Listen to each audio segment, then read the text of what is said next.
ਇੱਥੇ ਇੱਥੇ ਇੱਥੇ ਭਾਈ ਇੱਥੇ ਇੱਥੇ ਇੱਥੇ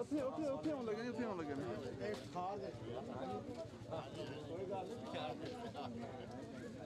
ਉੱਥੇ ਉੱਥੇ ਉੱਥੇ ਆਉਣ ਲੱਗੇ ਨੇ